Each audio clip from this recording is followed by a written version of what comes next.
आज हम लोग बीपीएससी टेस्ट 1 का करंट अफेयर क्वेश्चन का डिस्कशन करेंगे। आइए तो हम लोग क्वेश्चन देखते हैं। क्वेश्चन नंबर 85 यहाँ देखेंगे। करंट या 85 नंबर से करंट स्टार्ट हो रहा है।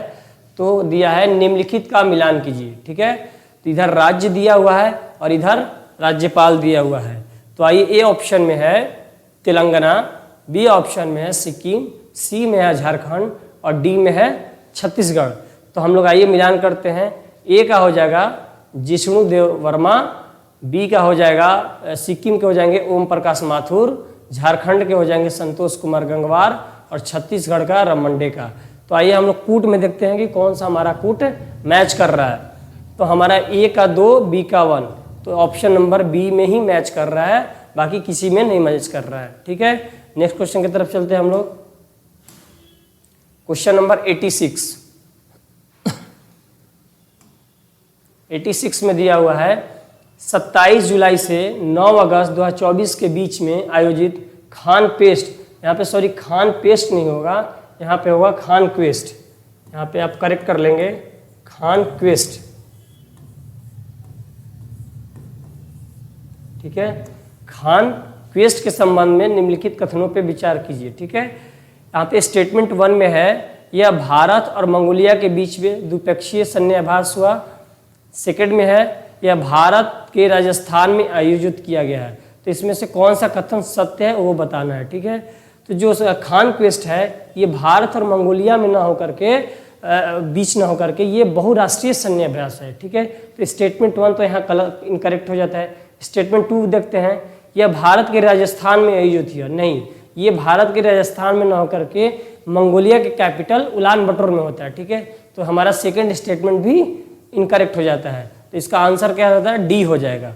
इसमें से कोई सत्य नहीं, ना तो 1 ना तो 2। नेक्स्ट क्वेश्चन की तरफ हम चलते हैं। 87 नंबर क्वेश्चन देखते हैं।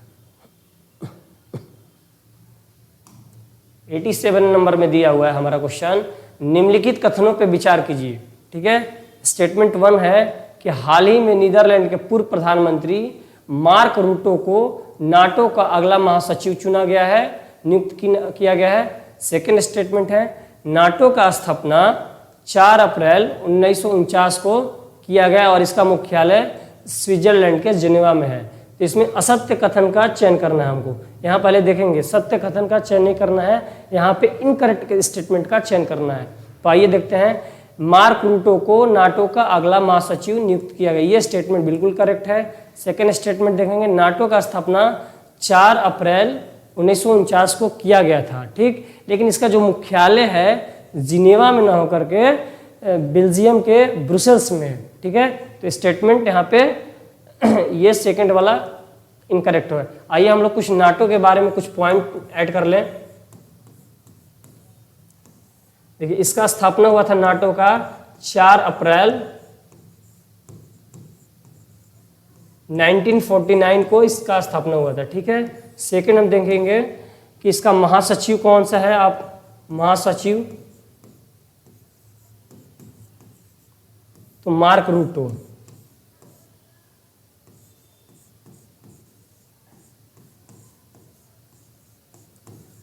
टोटल मेंबर कितने हैं इसमें, टोटल मेंबर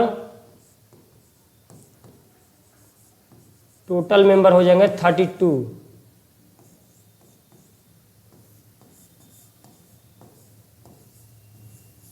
इसमें देखिए 4 अप्रैल 1949 में स्थापना हुआ था, महासचिव मार्क रूटो है और टोटल मेंबर कितने हैं 32।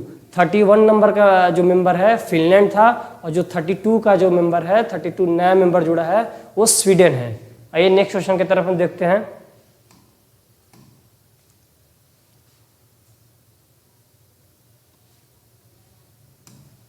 अगला 88 नंबर क्वेश्चन है, हाल ही में हाकुतो R2 मिशन, हाकुतो R2 मिशन जो चंद्र मिशन है किसने लॉन्च किया है। ऑप्शन ए में दिया है जापान, ऑप्शन बी में है बी में है चीन, सी में है इजराइल और डी में है दक्षिण कोरिया। इसका करेक्ट आंसर हो जाएगा जापान। ठीक है, नेक्स्ट क्वेश्चन की तरफ हम देखते हैं। 89 नंबर देखेंगे हम। 89 नंबर क्वेश्चन देखेंगे, हाल ही में भारतीय हॉकी टीम ने किसे हराकर एशियाई चैंपियनशिप ट्रॉफी जीता? ये बहुत ही इंपॉर्टेंट क्वेश्चन है, हो सकता है आपको एग्जाम में डायरेक्ट देखने को मिल जाए, ये बहुत ही इंपॉर्टेंट। तो किसको हराकर किसने जीता? ऑप्शन ए दिया है थाईलैंड, बी में है इंडोनेशिया, सी में है चीन, डी में है दक्षिण कोरिया। तो भारत ने किसे हराकर जीता? चाइना को हराकर भारत ने एशियाई चैंपियन ट्रॉफी खिताब जीता है। तो यहाँ पे आंसर हो जाएगा हमारा सी। ठीक है, नेक्स्ट क्वेश्चन की तरफ देखते हैं हम लोग।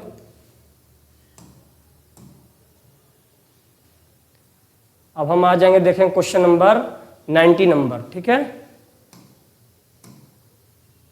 90 नंबर क्वेश्चन देखेंगे हाल ही में शोध उपग्रह चमरान फर्स्ट, यहाँ पे फॉर्माउ नहीं होगा, यहाँ पे इनकरेक्ट होगा, QM होगा, QM 100। ठीक है, तो रॉकेट किसने लॉन्च किया है? ठीक है, ऑप्शन ए में है ईरान, बी में है मलेशिया, सी में है सऊदी अरब और डी में है टर्की। तो हमारा आंसर हो जाएगा इसका ईरान। ठीक है, नेक्स्ट क्वेश्चन की तरफ देखेंगे हम। 91 नंबर 91 नंबर क्वेश्चन है हमारा, हाल ही में भास्कर पोर्टल लॉन्च करने की घोषणा किसने की है? ऑप्शन ए है सहकारिता मंत्रालय, बी है शिक्षा मंत्रालय, सी है वाणिज्य और उद्योग मंत्रालय और डी हमारा है स्वास्थ्य मंत्रालय। तो इसका करेक्ट आंसर हो जाएगा वाणिज्य एवं उद्योग मंत्रालय। किसने लॉन्च किया था? इसका मंत्री कौन है? पीयूष गोयल। पीयूष गोयल, पीयूष गोयल ने भास्कर प्लेटफॉर्म को लॉन्च किया। हम आ जाएंगे अब 92 नंबर क्वेश्चन पे, आइए देखते हैं। 92 नंबर क्वेश्चन है, हाल ही में विश्व स्वास्थ्य संगठन WHO ने किसे कुष्ठ रोग को खत्म करने का दुनिया का पहला देश घोषित किया? ऑप्शन ए है जॉर्डन, ऑप्शन बी में है कतर, कुवैत और यूएई। इसका करेक्ट आंसर हो जाएगा ऑप्शन नंबर ए। ठीक है, नेक्स्ट क्वेश्चन देखते हैं हम लोग। 93 नंबर क्वेश्चन देखते हैं, आइए देखिए 93 नंबर क्वेश्चन। 93 में क्या कह रहा है कि हाल ही में 32 एकलव्य पुरस्कार 2024 के लिए किसे चुना गया? ठीक है, ऑप्शन ए है किरण, ऑप्शन बी प्रत्याग्रह, या यहाँ पे आप करेक्ट कर लेंगे, यहाँ पे प्रत्याग्रह नहीं प्रत्याशा रे होगा, प्रत्याशा रे। ठीक है, ऑप्शन सी में है प्रसिन राम और ऑप्शन डी में है रिया सिद्धा। इसका करेक्ट आंसर हो जाएगा प्रत्याशा रे, बी ऑप्शन इसका करेक्ट हो जाएगा। यहाँ पे आप लोग करेक्ट कर लेंगे, प्रत्यागा रे नहीं होगा, प्रत्याशा रे होगा। नेक्स्ट क्वेश्चन की तरफ देखते हैं हम लोग। 94 नंबर क्वेश्चन क्या कह रहा है?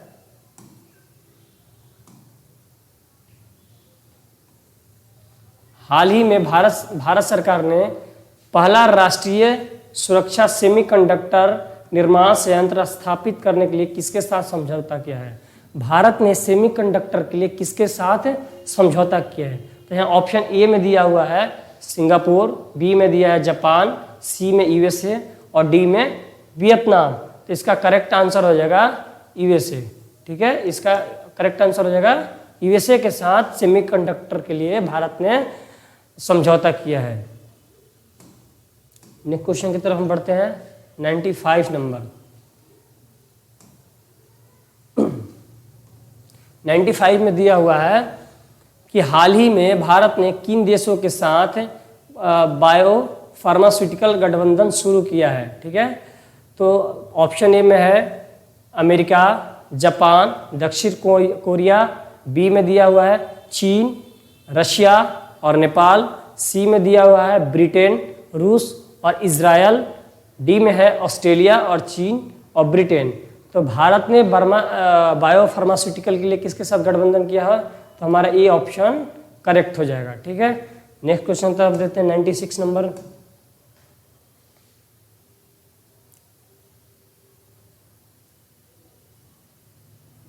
97 क्वेश्चन देखते हैं।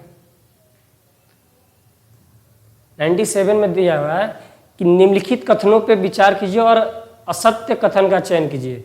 यहाँ पे इनकरेक्ट स्टेटमेंट पूछ रहा है, आप इस बात को ध्यान देना होगा, करेक्ट स्टेटमेंट और इनकरेक्ट स्टेटमेंट को देखना होगा, क्योंकि बच्चे यहीं पे गलती कर जाते हैं कि करेक्ट पूछ रहा है या इनकरेक्ट, फिर गलत का आंसर मार के आते हैं तो कहते हैं ओ गलती हो गया। तो आज देखते हैं पहला स्टेटमेंट क्या दिया हुआ है, भारत को 2030 तक हरित वित्त पोषण के लिए लगभग 2.5 ट्रिलियन अमेरिकी डॉलर की जरूरत है। ठीक है, भारत को 2030 तक हरित वित्त पोषण के लिए 2.5 अमेरिकी डॉलर का आवश्यकता है। नेक्स्ट क्वेश्चन है, नाबार्ड ने पर्यावरण दिवस पर अपनी जलवायु रणनीति 2030 दस्तावेज का अनावरण किया। ठीक है, ऑप्शन 3 स्टेटमेंट क्या है, नाबार्ड की स्थापना 1984 में शिवरमन कमेटी के रिकमेंडेशन पे हुआ था। तो इसमें से इनकरेक्ट स्टेटमेंट कौन सा है, तो हमारा ये स्टेटमेंट बिल्कुल सही है, ये भी सही है, और ये स्टेटमेंट थर्ड वाला स्टेटमेंट इनकरेक्ट है। तो नाबार्ड को हम देखेंगे, नाबार्ड का स्थापना कब होता है, देखिए नाबार्ड का स्थापना 12 जुलाई 1982 में हुआ था। ठीक है, किसके रिकमेंडेशन पे हुआ था, शिवरमन कमेटी के किसके रिकमेंडेशन पे, शिवरमन कमेटी समिति।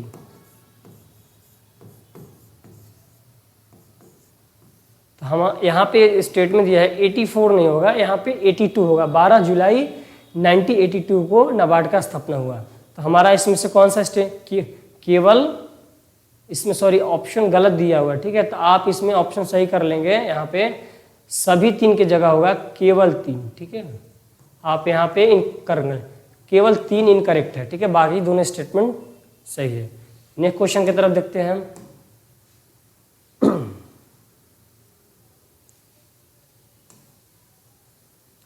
पूर्वोदय योजना की चर्चा केंद्रीय बजट 2024-25 में किया गया, क्या निम्नलिखित में से किस राज्य को कवर करती है। देखिए पूर्वोदय योजना है जो भारत के पूर्वी राज्य हैं उनके डेवलपमेंट के लिए, उनके इंफ्रास्ट्रक्चर डेवलपमेंट करने के लिए मोदी सरकार ने बजट में पूर्वोदय योजना लाया। ठीक है, तो इसमें से किस किस राज्य को कवर करती है, तो इसमें बिहार ऑप्शन है, बिहार, झारखंड, पश्चिम बंगाल, आंध्र प्रदेश, उत्तर प्रदेश। तो इसमें से कौन कौन से आंसर होंगे, किस किस राज्य को कवर करती है, बिहार को करता है, झारखंड को करता है, पश्चिम बंगाल को करेगा और आंध्र प्रदेश। यहाँ पे उत्तर प्रदेश नहीं होगा, यहाँ पे ये स्टेटमेंट गलत हो जाएगा। तो आप देखें 1 2 3 4 किस ऑप्शन में है, तो हमारा ऑप्शन नंबर सी में 1 2 3 इसका आंसर सी हो जाएगा। नेक्स्ट क्वेश्चन देखते हैं हम लोग।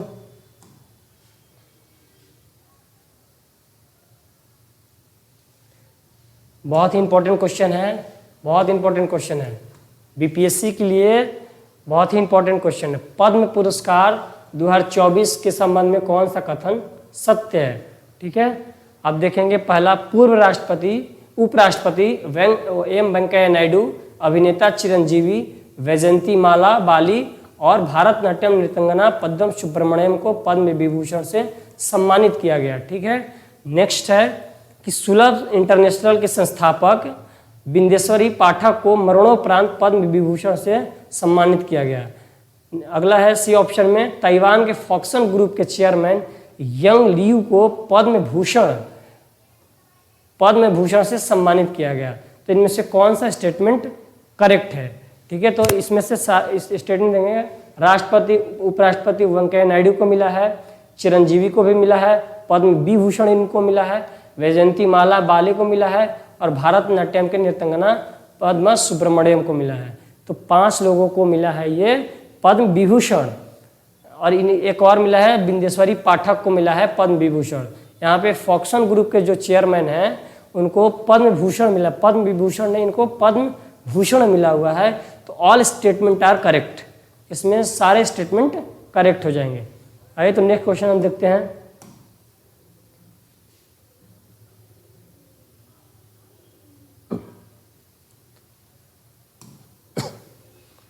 सौ नंबर क्वेश्चन देखेंगे हम। 100 नंबर में दिया है निम्नलिखित संगीतकारों पर विचार कीजिए, और पूछ क्या रहा है कि उपरोक्त में से किसे ग्रैमी अवार्ड 2024 के लिए म्यूजिक के लिए दिया गया। ठीक है, ग्रैमी अवार्ड म्यूजिक के लिए किसे दिया गया है। ऑप्शन ए स्टेटमेंट में जाकिर हुसैन, गणेश राजगोपालन, शंकर महादेवन और AR रहमान। तो हमारा इसमें से करेक्ट आंसर हो जाएगा, जो म्यूजिक के लिए मिला है जाकिर हुसैन को मिला है, गणेश राजगोपालन को मिला है, शंकर महादेवन को मिला, AR रहमान को नहीं मिला है। ठीक है, तो इसमें हमारा हो जाएगा 1 2 3 किसमें ऑप्शन है, B is the correct answer. ठीक, नेक्स्ट क्वेश्चन तरफ देखते हैं हम। ये देखिए बिहार के सापेक्ष में बहुत ही इंपॉर्टेंट क्वेश्चन है, हो सकता है कि आपको डायरेक्ट देखने को मिले, बहुत ही इंपॉर्टेंट, कतई इंपॉर्टेंट सवाल है। ठीक है, इसको आप नोट कर लेंगे। नीतीश डिवाइस पद का विस्तारित रूप क्या है? नीतीश डिवाइस का फुल फॉर्म पूछ रहा है यहाँ पे। ठीक है, और ये आगे कह रहा है जो आकाशीय बिजली गिरने या बाढ़ आने से आधे घंटे पहले बता देगा कि कोई डिजास्टर आने वाला है, बाढ़ आने वाला है या बिजली गिरने वाली है, आधा घंटे पहले आपको अलर्ट कर देगा। तो इसका फुल फॉर्म क्या होगा? ऑप्शन ए में दिया है national initiative technology intervention of the humans, second में दिया है novel initiative technology intervention safety for human life, C में दिया है novel initiative technology invention for human beings, और डी में दिया है इनमें से कोई नहीं। तो हमारा करेक्ट आंसर हो जाएगा B number, novel initiative technology intervention safety for human life. ये बहुत ही इंपॉर्टेंट क्वेश्चन है, आप इसको, इसका आंसर करेक्ट हो जाएगा बी नंबर। आगे देखिए नेक्स्ट क्वेश्चन देखते हैं, 102 नंबर देखते हैं क्वेश्चन। 102 में दिया हुआ है कि निम्नलिखित हस्तियों पर विचार करें, और यहाँ नीचे पूछा है कि उपरोक्त में किन्हें भारत रत्न से सम्मानित किया गया। ठीक है, M Venkaiah Naidu, PV Narasimha Rao, M Swaminathan, Padma Subrahmanyam. तो किनको किनको भारत रत्न मिला है? ठीक है, भारत रत्न 2024 इसमें से 5 व्यक्तियों को मिला है। ठीक है, इसमें से PV नरसिम्हा राव को मिला है,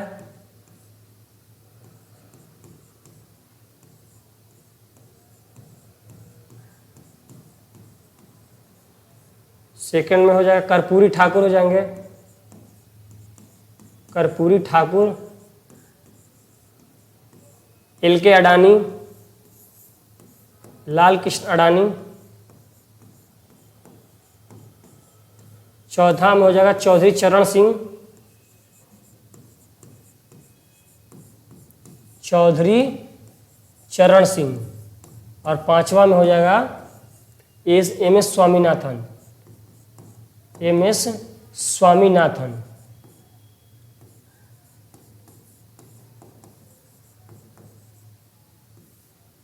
पहला में हो भारत रत्न 2024 5 व्यक्ति को दिया गया है। पहला दिया गया PV नरसिम्हा राव को, दूसरा कर्पूरी ठाकुर को, तीसरा LK अडानी, लाल कृष्ण अडवाणी को दिया गया है, चौथा चौधरी चरण सिंह को, और पांचवा मिला है MS स्वामीनाथन को। तो इसमें से पूछ रहा है किन किन को दिया गया है भारत रत्न। तो इसमें से 2 और 3 देखेंगे किस स्टेटमेंट में। PV नरसिम्हा राव को मिला है, वेंकैया नायडू को नहीं मिला है, और M स्वामीनाथन को मिला है, इनको मिला है, इनको मिला है, और पद्मा सुब्रमण्यम को नहीं मिला है। तो 2 और 3 आप ऑप्शन देखिए, option number B is the correct answer. Next question की तरफ हम देखते हैं।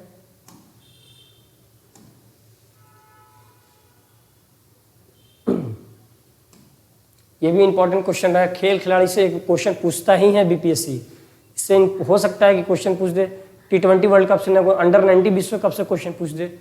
तो अंडर 19 विश्व कप 2024 का खिताब भारत को हराकर किस देश ने अपने नाम किया? ऑप्शन है ऑस्ट्रेलिया, न्यूजीलैंड, इंग्लैंड, दक्षिण अफ्रीका। तो भारत को हरा करके किस देश ने जीता?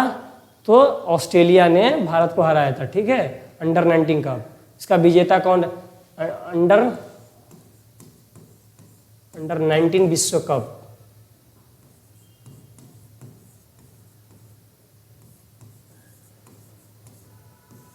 विजेता कौन था?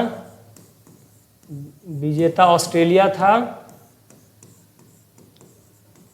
उप विजेता कौन था? उप विजेता भारत।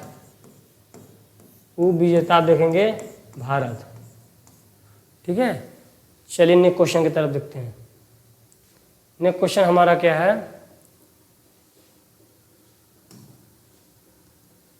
104 नंबर क्वेश्चन है, हाल ही में किस विश्वविद्यालय ने राष्ट्रपति मुर्मू को doctorate of civil law doctorate of मानद की उपाधि सम्मानित किया है?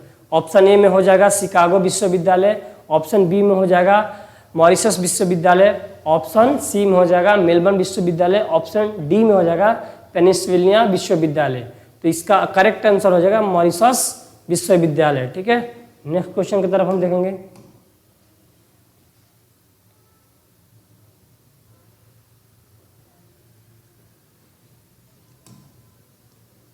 निम्नलिखित कथनों पे निम्नलिखित जोड़ियों को विचार करें, इसमें से कौन कौन सा स्टेटमेंट सही है? ठीक है, इसको बताना है।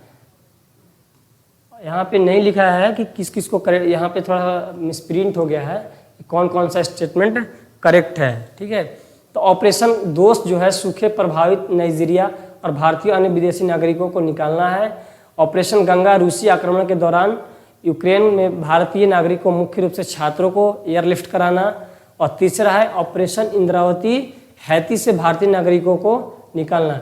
यहाँ पे ये गलत छप गया है, यहाँ पे लिखना चाहिए ऐसा कि उपरोक्त में से कौन सा कथन सही है, लेकिन यहाँ पे मिसप्रिंट हो गया है।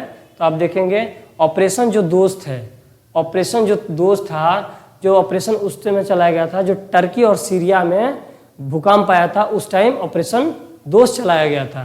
तो ये स्टेटमेंट इनकरेक्ट हो जाएगा। ठीक, ऑपरेशन स्टेटमेंट 2 है ऑपरेशन गंगा कब चलाया गया था? रूसी और यूक्रेन का युद्ध हो रहा था, उस टाइम में भारतीय छात्रों को निकालने के लिए चलाया गया था ऑपरेशन गंगा। ये बिल्कुल करेक्ट आंसर स्टेटमेंट है। ऑपरेशन स्टेटमेंट 3 क्या है? ऑपरेशन इंद्रावती। इंद्रावती जो था, इंद्रावती जो हैती से भारतीय नागरिकों को निकालने के लिए था। ठीक है, तो इसमें हो जाएगा 2 और 3। इसमें किसी ऑप्शन में नहीं दिया है तो मिसप्रिंट हो गया है 2 और 3। तो यहाँ पे ऑप्शन कर लेंगे 2 और यहाँ पे 1 हटा देंगे और 2, B option is correct answer. आप यहाँ पे 1 हटा देंगे और 2 और 3 करेक्ट आंसर हो जाएगा। ठीक है, नेक्स्ट क्वेश्चन की तरफ आते हैं।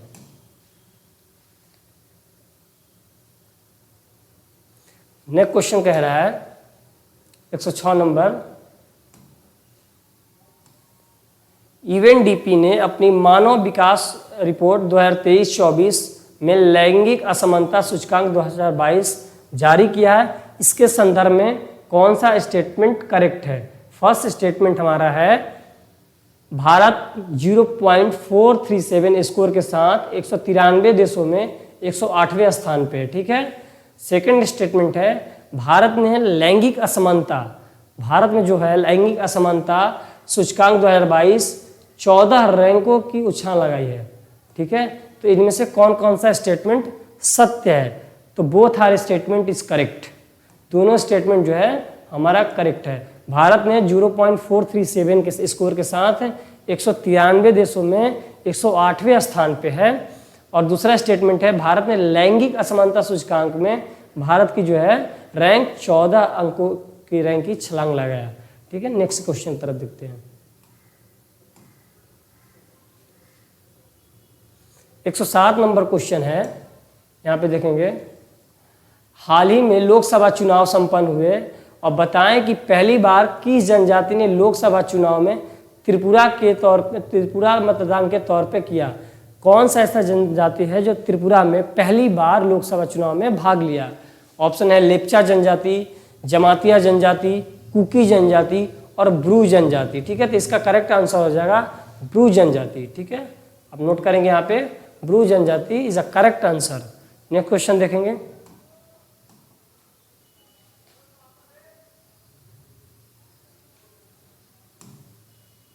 क्वेश्चन नंबर 108 में दिया हुआ है कि संयुक्त राष्ट्र जनसंख्या कोष UNFPA state of the world population report के संबंध में कथनों पे विचार कीजिए। ठीक है, तो पहला स्टेटमेंट इसमें क्या है देखेंगे, भारत की कुल जनसंख्या का 68% का हिस्सा 15 से 64 वर्ष की आयु के बीच है। ठीक है, सेकेंड स्टेटमेंट है कि भारत में पुरुषों की जीवन प्रतिशतता 71 वर्ष है और महिलाओं की 74 वर्ष है। थर्ड स्टेटमेंट है क्या कि वर्ष 2006 से लेकर 23 के बीच में भारत में बाल विवाह 33% था। तो हमारा कौन कौन सा स्टेटमेंट इसमें असत्य पूछ रहा है? ठीक है, तो हमारा ये स्टेटमेंट सही है, बी भी सही है, सेकंड भी सही है, लेकिन जो थर्ड स्टेटमेंट है हमारा इनकरेक्ट है। ठीक है, चलिए नेक्स्ट क्वेश्चन की तरफ।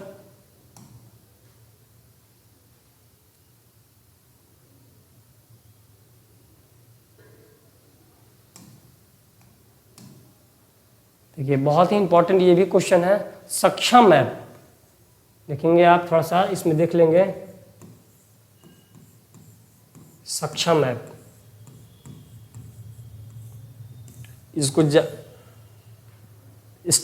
ऑप्शन ए है, यह दिव्यांग लोगों को सरकारी सेवाओं में आरक्षण के लिए प्रदान करता है। ऑप्शन बी है, दिव्यांग लोगों को चुनाव संबंधी अनुकूलित सेवाएं प्रदान करता है।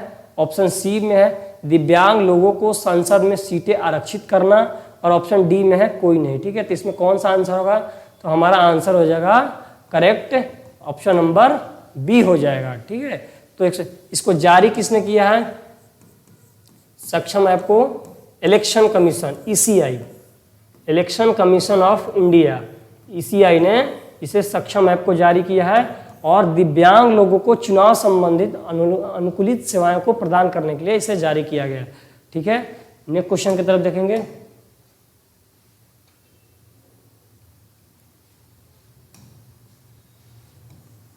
केंद्रीय बजट 2024-25 के अनुसार निम्नलिखित कथनों पर विचार कीजिए।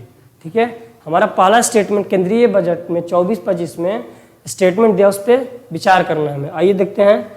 पहला स्टेटमेंट है, बिहार में नई सिंचाई परियोजनाओं के लिए 11,500 करोड़ रुपए का बजटीय प्रावधान है। सेकंड है, पीरपौती भागलपुर में बिजली पावर प्लांट 2400 मेगावाट का बनेगा, जिसमें 800 का 3 यूनिट बनेगा।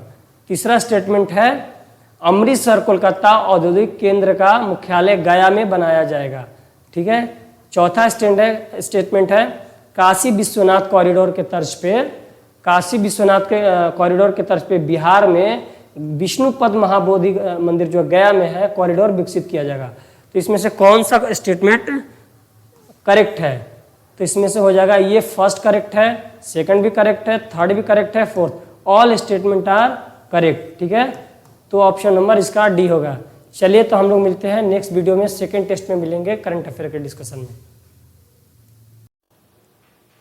आज हम लोग बीपीएससी टेस्ट 1 का बिहार स्पेशल क्वेश्चन को डिस्कस करेंगे। तो चलिए हम लोग बिहार स्पेशल क्वेश्चन को डिस्कस करते हैं। तो क्वेश्चन नंबर 22 से हमारा स्टार्ट होता है बिहार स्पेशल। तो आइए हम लोग देखते हैं कि 22 में क्या दिया हुआ है। ठीक है, तो क्वेश्चन नंबर 22 में हमारा दिया हुआ है कि निम्नलिखित को सुमेलित कीजिए। ऑप्शन ए में हमारा दिया हुआ है, मौर्य वंश का संस्थापक कौन है। बी में दिया हुआ है, नंद वंश का संस्थापक कौन है। ऑप्शन सी में हमारा दिया हुआ है, नंद वंश का अंतिम शासक कौन है। डी में हमारा दिया हुआ है कि मौर्य वंश का अंतिम शासक कौन है। ठीक है, तो आइए हम इसको मिलान करते हैं। ए का हो जाएगा मौर्य वंश का चंद्रगुप्त मौर्य, नंद वंश का संस्थापक महापद्मनंद हो जाएंगे, और नंद वंश का अंतिम शासक धनानंद हो जाएंगे, और मौर्य वंश का अंतिम शासक बृहद्रथ हो जाएंगे। तो हम लोग इसमें देखेंगे, कूट में मैच करेंगे कि कूट किसका मैच कर रहा है। तो ए का 3 ऑप्शन देखिए कि किस ऑप्शन में ए का 3 आ रहा है।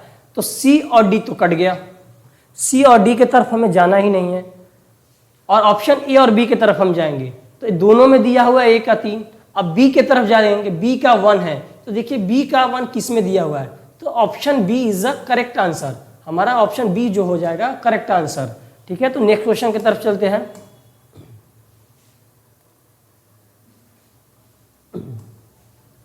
ऑप्शन 23 में दिया हुआ है, सॉरी क्वेश्चन 23 में दिया हुआ है हमारा कि राजगृह में आयोजित प्रथम बौद्ध संगीति में कौन से कार्य हुए।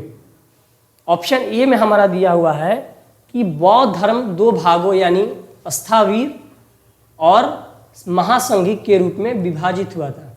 ऑप्शन बी में हमारा दिया हुआ है कि बुद्ध की शिक्षाओं का संकलन सुत्त पिटक और विनय पिटक में हुआ था। ऑप्शन सी में हमारा दिया हुआ है बौद्ध धर्म की 2 भागों यानी हीनयान और महायान में संप्रदाय में बटा हुआ था। ऑप्शन डी में हमारा है इनमें से कोई नहीं। तो इसका आंसर हम लोग देखेंगे कि देखिए इसमें हम देखेंगे कि ऑप्शन ए पे जाएंगे पहले कि बौद्ध धर्म 2 भाग यानी स्थावीर और महासांघिक में विभाजित हुआ था। तो बौद्ध जो फर्स्ट कॉन्फ्रेंस राजगीर में 483 ईसा पूर्व में हुआ था, पहले में कंपाइलेशन हुआ, सेकेंड में डिवीजन हुआ, थर्ड में कंपाइलेशन हुआ, फोर्थ में डिवीजन होता है। ठीक है, 4 बौद्ध का कॉन्फ्रेंस होता है, 483 ईसा पूर्व, 383 ईसा पूर्व, 250 ईसा पूर्व और 100 एडी में होता है हमारा। तो तो पहला देखेंगे कि पहले में कंपाइलेशन हुआ था, ऑप्शन ए में दिया है विभाजित, इट मीन्स कि डिवीजन का बात कर रहा है, तो ये ऑप्शन ए इज इनकरेक्ट हो जाएगा। ठीक, ऑप्शन बी पे हम आएंगे, बौद्ध की शिक्षाओं का संकलन शुद्ध पिटक और विनय पिटक में, ये कह रहा है कि कंपाइलेशन हुआ था। तो फर्स्ट में हमने क्या बताया कि कंपाइलेशन हुआ था, ठीक है, तो किसका कंपाइलेशन हुआ था, शुद्ध पिटक और विनय पिटक का संकलन हुआ था, ठीक है, तो ऑप्शन बी हमारा यहाँ पे करेक्ट आंसर हो जाएगा। ऑप्शन सी को भी हम देखते हैं, बौद्ध के दो भाग यानी हीनयान और महायान संप्रदाय में बटा, तो ये भी स्टेटमेंट करा इनकरेक्ट हो जाए। जो हीनयान और महायान था फोर्थ कॉन्फ्रेंस में डिवीजन हुआ था, ठीक है, तो इसका आंसर हो जाएगा B is the correct answer. Next question की तरफ हम लोग चलते हैं।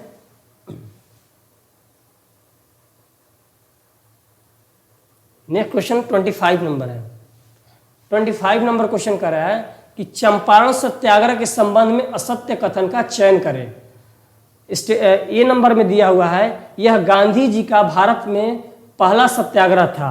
ऑप्शन बी में दिया हुआ है कि चंपारण के किसानों को दयनीय दशा की और गांधी जी का ध्यान राजकुमार शुक्ल ने आकृष्ट कराया था। ऑप्शन सी देखेंगे कि चंपारण में तिनकठिया व्यवस्था नामक शोषणकारी प्रथा थी और बगान मालिकों द्वारा तनाव, शहरवेशी और अबवाब के रूप में किसानों को अवैध वसूली की जाती थी। ऑप्शन डी में है हमारा, चंपारण सत्याग्रह के दौरान गांधी जी ने मिल मजदूरों की समस्या को ब्रिटिश सरकार के समक्ष जोरदार ढंग से उठाया था। तो देखिए, चंपारण जो सत्याग्रह हुआ था गांधी जी का, यह पहला सत्याग्रह था और सफल सत्याग्रह माना जाता है चंपारण सत्याग्रह को। पहला स्टेटमेंट तो हमारा सही है।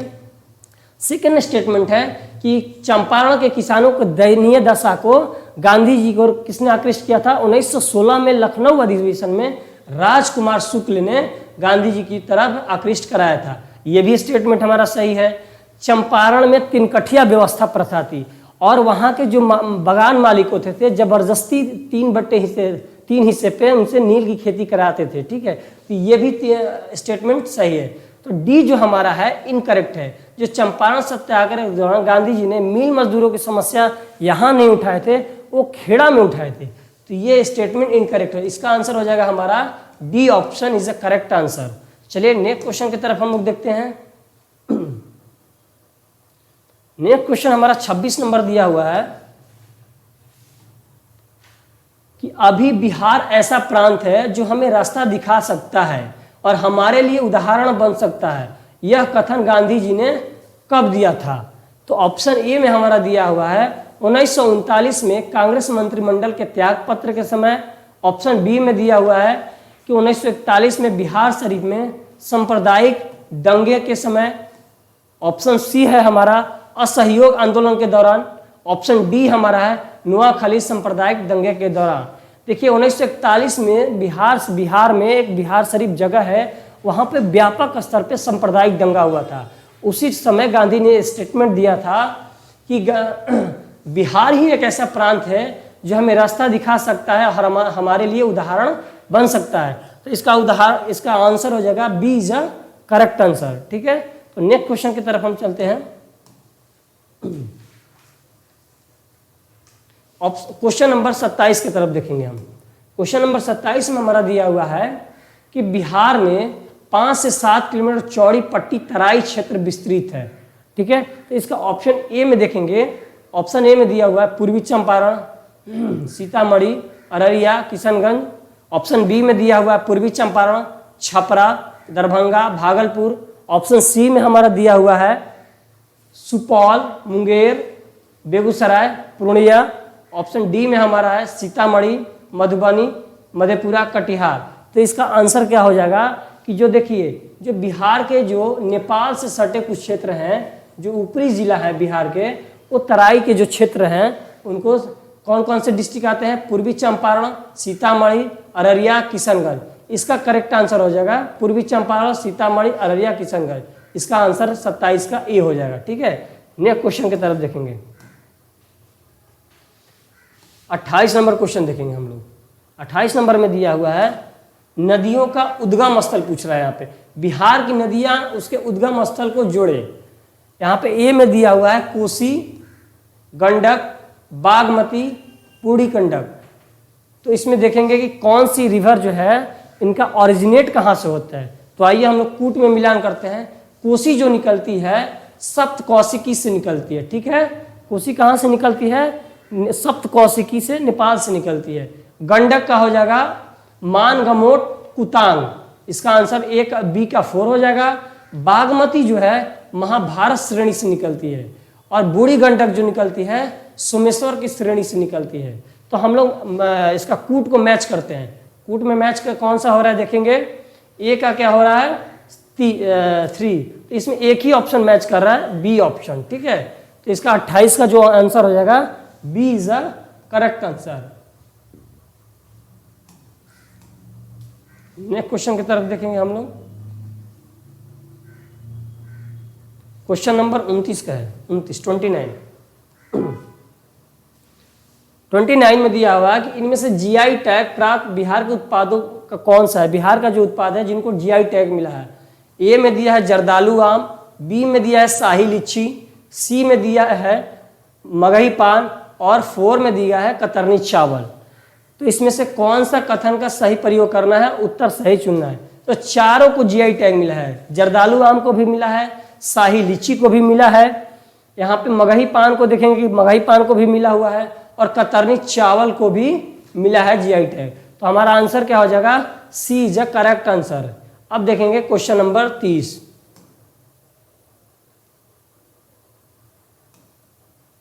क्वेश्चन नंबर 30 की तरफ हम चलेंगे। क्वेश्चन नंबर 30 में दिया हुआ है, चलिए यहाँ ऊपर हो गया, चलिए क्वेश्चन नंबर 30 में दिया हुआ है, ये इधर जैविक अभ्यारण्य दिया हुआ है और उसके इस साइड में जिला दिया हुआ है सूची 2 में, तो उसको आपको मैच कराना है। तो आइए हम लोग मैच कराते हैं। ए में दिया हुआ है संजय गांधी, बी में दिया है वाल्मीकि नगर अभ्यारण्य, सी में दिया हुआ है कैमूर अभ्यारण्य, और डी में दिया है गौतम अभ्यारण्य, और ई में हमारा दिया है राजगीर अभ्यारण्य।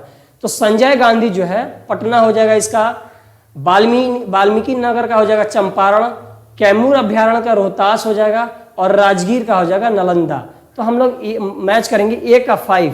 तो ए का 5 किस में मैच कर रहा है, तो देखेंगे कि 2 ऑप्शन, सी ऑप्शन और डी ऑप्शन को काट देंगे, यहाँ जाने की जरूरत ही नहीं है।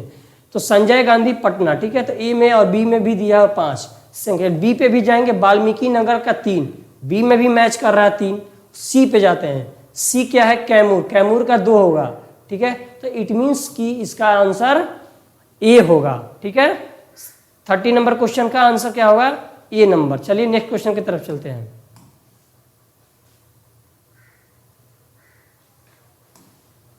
देखिए 31 में दिया हुआ है, इधर खनिज दिया हुआ है और इधर प्राप्त स्थल दिया हुआ है, ठीक है। ए में दिया हुआ है कि चूना पत्थर, बी में है मैग्नेटाइट, सी में चीनी मिट्टी, और डी में हमारा है बॉक्साइट। तो आपको मैच कराना है। तो चूना पत्थर कहाँ मिलता है, रोहतास में मिलता है, ठीक है। मैग्नेटाइट कहाँ मिलता है, जमुई हो जाएगा, ठीक है। और चीनी मिट्टी जो हो जाएगा मुंगेर हो जाएगा, ठीक। और इसका बॉक्साइट जो हो जाएगा बांका हो जाएगा। तो इसको मैच करते हैं, ए का 1, ठीक है। तो इसमें कौन सा, बी का देखेंगे कि 3 हो जाएगा, सी का देखेंगे कि 2 हो जाएगा। तो option A is the correct answer, ठीक। नेक्स्ट क्वेश्चन की तरफ देखेंगे हम। ये पर कैपिटा इनकम से क्वेश्चन आता ही आता है। प्रति व्यक्ति के आय के अवरोही क्रम में बिहार राज्य के जिलों को सही क्रम में सजाना है, अवरोही क्रम में सजाना है, ठीक है। तो इसका ए में दिया हुआ है नवादा, किशनगंज, पूर्वी चंपारण, अररिया, शिवहर। बी में हमारा दिया हुआ है शिवहर, अररिया, पूर्वी चंपारण, किशनगंज, नवादा। सी में हमारा है पूर्वी चंपारण, शिवहर, अररिया, किशनगंज, नवादा। डी में हमारा दिया हुआ है अररिया, किशनगंज, पूर्वी चंपारण, शिवहर, किशनगंज। इसका पर कैपिटा इनकम अवरोही क्रम में कौन सा हो जाएगा, ए ऑप्शन हो जाएगा। पहले नवादा, किशनगंज, पूर्वी चंपारण, अररिया, शिवहर, ठीक है। ए इज अ करेक्ट आंसर, ठीक है। नेक्स्ट क्वेश्चन की तरफ देखते हैं। अब कुछ बिहार के करंट के क्वेश्चन होंगे, ठीक है। तो बिहार के हम लोग करंट के कुछ क्वेश्चन देख लेंगे। क्वेश्चन नंबर 120 से आइए हम लोग 120 से हम लोग बिहार के कुछ करंट हैं उनको देखते हैं।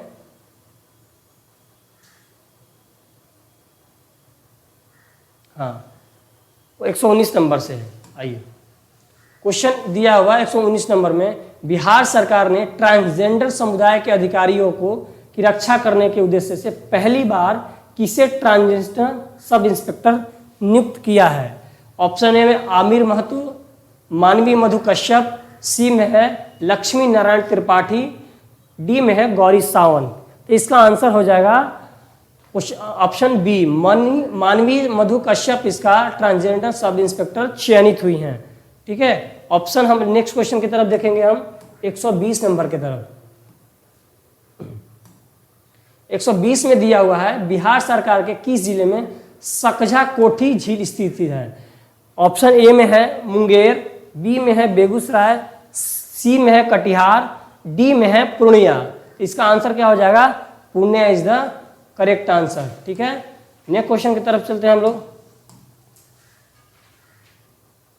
121 नंबर क्वेश्चन देखेंगे हम। देखिए, ये 121 नंबर जो है बहुत इंपॉर्टेंट क्वेश्चन हो सकता है कि आपको एग्जाम में डायरेक्ट देखने को मिले। तो 121 नंबर, बिहार के किस कहानीकार को ताफुको साहित्य पुरस्कार सम्मानित 2024 से किया गया है? ठीक है, ऑप्शन है डॉक्टर नलिन विकास, बी में है चंद्र किशोर जायसवाल, और सी में है यतीन्द्र मिश्र, डी में है उत्कर्ष शुक्ल। इसका करेक्ट आंसर हो जाएगा B is a correct answer. Chandra Kishore Jaiswal को बिहार के कहानीकार ताफुको साहित्य के लिए 2024 को पुरस्कार मिला है। ठीक है, तो चलिए हम लोग मिलते हैं नेक्स्ट वीडियो में। Thank you so much.